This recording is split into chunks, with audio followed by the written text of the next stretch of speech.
ఇప్పుడు ముట్టడి అనౌన్స్ చేసారు. దేని గురించి చేస్తున్నారు వాళ్ళు? దేని గురించి నీకు ధర్నా చౌక్ దగ్గరకు వచ్చి వాళ్ళు ధర్నాలు చేస్తున్నారు? నీకు ధర్నాలు చేసి నువ్వు 2 లక్షల ఉద్యోగాలు ఇస్తా అని చెప్పినావు. వచ్చిన సంవత్సరమే 2 లక్షల ఉద్యోగాలు అని చెప్పినావు. జాబ్ క్యాలెండర్ అన్నావు. తెలంగాణ రాష్ట్ర అవతరణ దినోత్సవం నాడే ప్రకటిస్తాం జాబ్ క్యాలెండర్ అన్నావు. 2 కూడా ఫెయిల్ అయినావు కదా. నువ్వు కాంగ్రెస్ వాళ్ళకి ఎవరికి పతార లేకనే జనం లోపల పోలేని సిచ్యువేషన్ ఉంటే బస్సులు పట్టుకొని నిరుద్యోగులు పోయి వీళ్ళు వస్తే మాకు నౌకర్లు ఇస్తారని.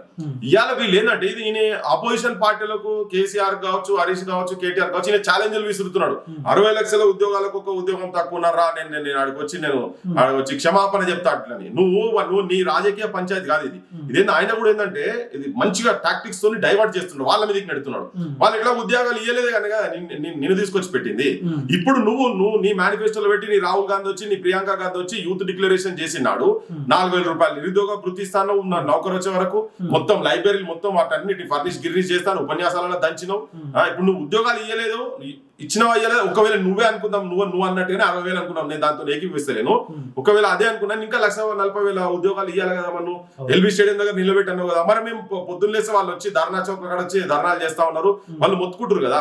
ఇప్పుడు ఏమంటారు, ఉద్యోగాలు వేస్తుంటే పిల్లలే వద్దంటారు అని కాడికి స్థాయి దాకా పోయాడు. అంటే ఎంత అబద్ధాల కోరు ముఖ్యమంత్రి రేవంత్ రెడ్డి. అంటే ఈయన అబద్ధాలకు ఇక ఎక్కడ ఏంటంటే అవధులు లేకుండా పోయినాయి మొత్తం.